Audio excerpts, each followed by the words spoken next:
What is up, everybody? Welcome back to RacingDudes.com, and welcome back to another one of our Kentucky Derby updates. Well, I don't know that the picture really got any clearer, but we did see some nice performances over the weekend. We will talk about them now. So before we get to the Risen Star, let's talk about a 3-horse allowance race that is just kind of interesting. Look, if you missed it, race 3 at Fairgrounds on Saturday, like I said, was a 3-horse allowance field. It had Nash, who had been disappointing, and it had Tuscan Sky, who had won a main special weight aqueduct very impressively, and was now coming up to run in Fairgrounds at allowance race. So it kind of looked like it all should favor Nash. But Tuscan Sky wins and earns a 95 Beyer speed figure for that race. And Nash got a 91 Beyer speed figure for that race. Both figures higher than the Risen Star. So it was interesting. Tuscan Sky, I actually moved up into the top 10 this week because it's like, I don't really know who you're supposed to rank at this point. I'm really not impressed with a whole lot of horses. We'll get to that in a second. So I put Tuscan Sky number 8. He's got to be in a prep next time for sure. So he was pretty impressive. I would keep an eye on him. I don't know if he's going to be able to jump up and take on Stakes Company. He only had to beat, one other horse basically in that race. So who really knows? But, he ran pretty darn well. He put away a horse with a lot of experience on him. So give him a little bit of credit there. I've got Tuscan Sky up at number 8. All right, let's get to the main event. It is the Risen Star. This is a really tough race to analyze, right? I mean, it was basically ran in the dark. The track is just a mess. Just a really, really sloppy track. 14 races over that thing. Well, I guess 12. There were 2 turf races, but it just looked like a total mess. It looked like the outside of the part of the track got better as the day went on. So it's really hard to analyze it. The time came back pretty slow. It probably should have came back pretty slow based on the way the track was. A 90 Beyer for the winner, Sierra Leone. I mean, obviously that's not great. You go back and watch this race over and over, and it's like, it wasn't that great of a race. But again, it's also hard to analyze. There's a lot of reasons why we wouldn't have seen great performances from anybody over that track. So I wouldn't overreact about the time or the Beyer. I do think Sierra Leone rallying like he did into a paceless race to get up and win. It was his first start as a 3-year-old, only the 3rd race of his career, and we kind of went over it. Chad Brown wasn't going to have that horse fully cranked first out. We've seen that pattern with him when it comes to his Derby runners. The Bluegrass was always kind of the target for Sierra Leone, and he was still able to get up and win. I think he deserves a lot of credit. I think he will move forward off of that. So, I like the winner. I'm really happy we're going to see one more round of preps from all those horses, the top 3 there. Well, really probably everybody in that race, but the top 3 for sure, because there's question marks, right? So I like Sierra Leone quite a bit. Track Phantom, look, I think he is who he is. I still think he's right there with a chance right now. He's got that good running style, but he did have everything his own way.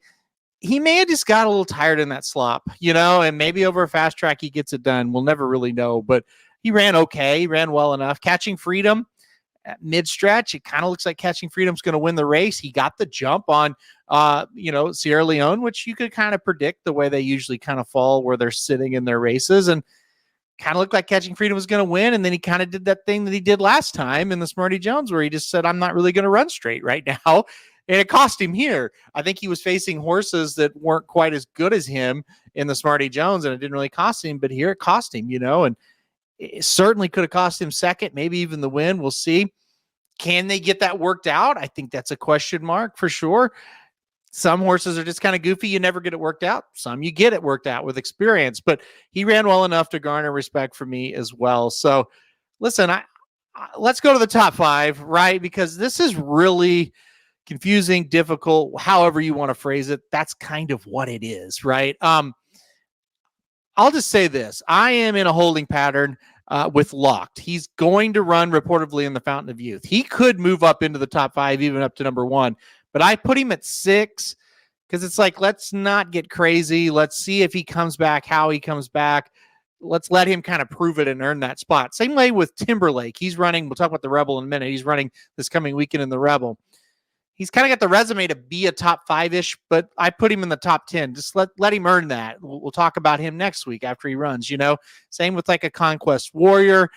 So I kind of took that approach. My top 5 are horses that have currently been running the last 2 or 3 weeks and have kind of shown what they are. So without further ado, number 5, Catching Freedom for me. I kind of went over it. he's kind of green. He's kind of goofy. I think he's got some talent. I'm not sure how much, but I think he does have talent.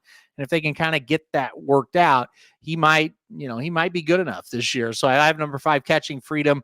At number 5, I have Catching Freedom. Number 4 is Mystic Dan.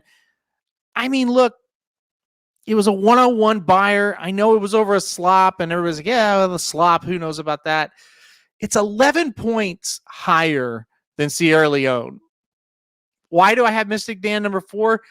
He's way inconsistent. Like, at times he's been pretty terrible, but at times he's been flashy good. So I don't really know what to make of him. I'd love to see him over a dry track, but look, I mean, he freaked over that track. He dusted that field, and he dusted Just Steel, and Catching Freedom beat Just Steel easily, but he didn't just run the F away from him, right? So I got Mystic Dan number 4. I'd rank him higher. I just don't know what he's going to do from race to race. One horse I do know what's going to happen from race to race is Track Phantom. So I put Track Phantom at number 3. I kind of left the Risen Star going, you know what? He didn't really take that next step.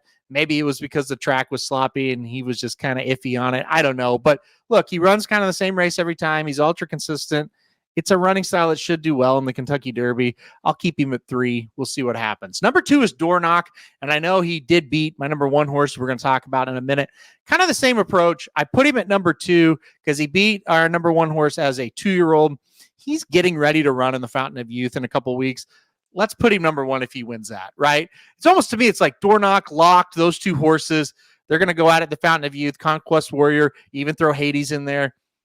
We're going to learn something there, and maybe one of those horses will overtake, be number 1, whatever. But until we kind of see him as a 3-year-old, I just am not like just, okay, hey, they're number 1 by default. Let them earn it a little bit. But I've got Door Knock at number 2. Obviously, yes, he did beat the number 1 horse on my list, Sierra Leone. He did beat him in the Rimson Stakes, but like I said, that was a long time ago. We'll see how that horse progress. And then it's almost by default, guys. Number 1 is Sierra Leone. There's lots of positives. Great turn of foot. Probably going to get better. If you follow Chad Brown's Derby, progression with his horses, they do tend to get better with each race. So there's a lot of positives. The negative, and I know closers have done very well the last couple of years in the Kentucky Derby. So that's good. But this is not like a small, nimble horse like Mage was, right? Like, this is a big, lumbering type of horse. But he's kind of shown they just take him wide and they give up the links. But, he just makes a run, just try to get him not stopped. But I am fearful he's going to sit way too far back. He might be a good candidate to get a poor trip because maybe he can't nimble in and out of traffic, or maybe he just loses a ton of ground. Either one can happen. So that is a worry. But that being said, he is my number 1 horse. I guess if the Derby was today, that would be the horse. But it's iffy, right? I think the door is open. I think he definitely has shown a ton of ability, and I think he's going to even get better, and I don't think distance is going to bother him. So there's a ton to like, but there are hangups with this horse. And so these next few weeks, so I guess 6 weeks now, we're really going to keep an eye on, okay, he may be the leader right now, but who can overtake him? But right now it is Sierra Leone at number 1. So let's recap. At number 5, Catching Freedom. Number 4, Mystic Dan. Number 3, Track Phantom. Number 2, Door Knock. And number 1, Sierra Leone. So there you go. That's the top 5 again this week. All right. Coming up this Saturday, we've got the Rebel Stakes. That race was supposed to feature Muth. He didn't show up. We got a situation where Timberlake is probably going to be a big favorite, running first time out as a 3-year-old after finishing 4th in the Breeders' Cup Juvenile. There's 13 horses in it. 12 of them have a ton of proving to do, without any doubt. This does not look to be a great prep on paper. I will pause for a second, though. Let's remember something. The Southwest did not look to be a great race on paper either, and it produced a 101 buyer. The Risen Star looked like a monster of a race on paper, and it produced a 90 buyer. So don't go in. I mean, you can go in with the thought of this looks pretty bad on paper. You can. I'm going into it with that.